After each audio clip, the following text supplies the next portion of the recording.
Short டைமில் செய்யக்கூடிய ஒரு அருமையான ஒரு உணவு சிற்றுண்டின்னு கூட சொல்லிக்கலாம்.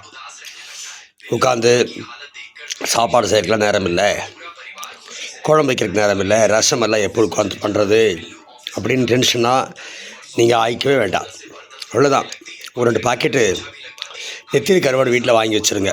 வேலை முடிஞ்சது. ஒரு ப்ரெட்டு, ஒரு லோஃப் ப்ரெட்டு வாங்கி வச்சுருங்க. நெத்திலி கருவாடு நீட்டாக ஃப்ரை பண்ணிடுங்க. நித்தமாக கழுவி அடுப்பில் எண்ணெய் ஊற்றி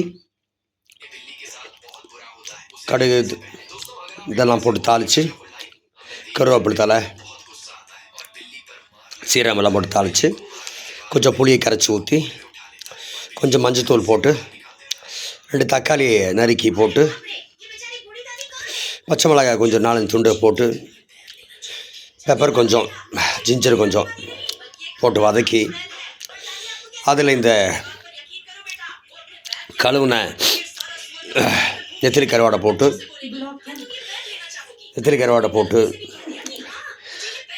ஒரு 5 நிமிஷம் 10 நிமிஷம் நல்லா தாளிச்சிங்கன்னா அப்படி பொன்னிறமாக வறுத்தலாம். ஜம்முன்னு ஆகிடும்.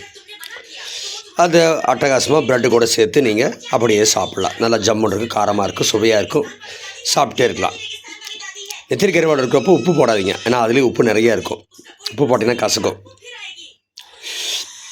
சில பேர் ப்ரெட்டை அதில் பொடிஞ்சு விட்டு சாப்பிட்லாமான்னு கேட்பாங்க. தாராளமாக பொடிஞ்சு விட்டு கூட நீங்கள் கலக்கி விட்டு அப்படியே ப்ரெட்டு நெத்திலி கருவாடு பொரியலாக செஞ்சு சாப்பிடுங்க. பிரமாதமாக இருக்கும்.